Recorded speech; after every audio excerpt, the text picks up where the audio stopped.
जय श्री कृष्णा। राधे राधे। आज हम ऐसी कहानी सुनेंगे कि एक राजा परोपकार है। वो परोपकार करता है। दान पुण्य मंदिर जाने का उसे कम समय मिलता है, फिर भी भगवान के घर में सबका लेखा जोखा होता है। तो उन लेखा जोखा की हम कहानी सुनेंगे। एक राजा अपनी प्रजा का खूब ध्यान रखता, प्रजा के कल्याण में हमेशा प्रयत्नशील लेता था। प्रजा के कल्याण में डूबे राजा ने कभी अपने सुख ऐसो आराम की भी चिंता नहीं की। वह हमेशा प्रजा की चिंता करता था। राजा स्वभाव से धार्मिक था। उसे पता था भागवत भजन पूजा पाठ आदि से मोक्ष के द्वार खुलते हैं, लेकिन उसका सारा समय तो सेवा कार्य में बीत जाता था। इस कारण में भजन पूजन के लिए अपने पास समय ही नहीं निकाल पाता था। एक सुबह राजा वन की तरफ घूमने निकला। उसे एक देव के दर्शन हुए, जिनके हाथों में लंबी चौड़ी दिव्य पुस्तक दिखी। राजा ने देव का अभिनंदन करके उस पुस्तक के बारे में पूछा कि इस पुस्तक में क्या लिखा है। देव बोले, ये हमारा बही खाता है, जिसमें सभी भजन पूजन करने वालों के नाम हैं। राजा ने अनमने भाव से पूछ लिया। आशा तो नहीं थी कि मेरा नाम भी होगा, फिर भी इस किताब में कहीं मेरा नाम भी है क्या? वो देवदूत से राजा ने पूछ लिया। देवता ने किताब का सारा पन्ना पलट डाला, परंतु राजा का नाम कहीं नजर नहीं आया। राजा ने कहा, वास्तव में ये मेरा दुर्भाग्य है।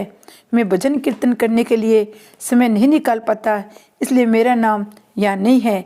मैं दुर्गति हूँ, मैं कुबुद्धि हूँ। बुद्धि होते हुए भी मैं भजन पूजा नहीं कर सकता, तो मेरा किताब के अंदर नाम नहीं है।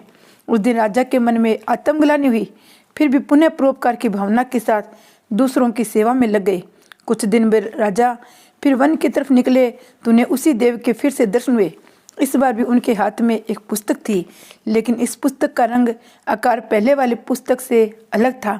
यह पुस्तक पहले से काफ़ी छोटी भी थी।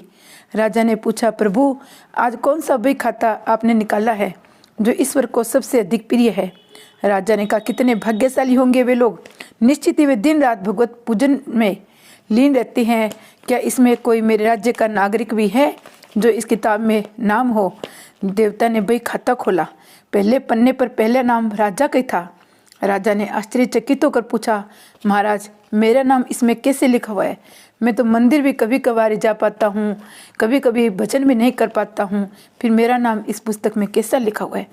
देव ने कहा, राजन, इसमें आश्चर्य की क्या बात है?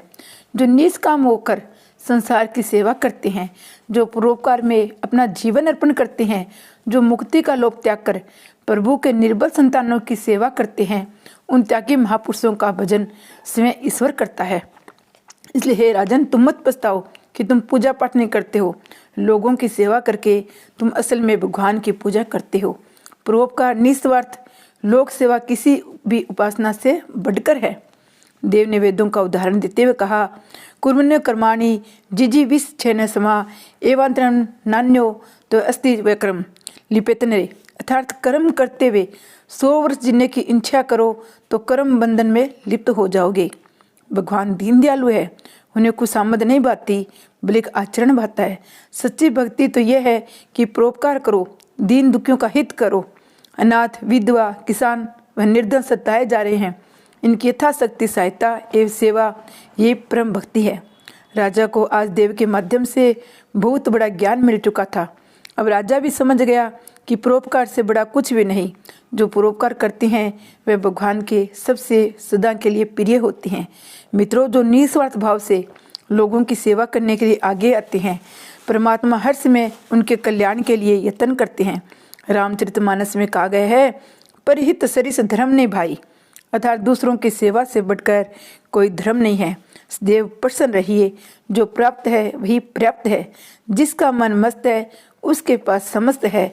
परोपकार की सेवा भजन भाव से भी बढ़कर सेवा है।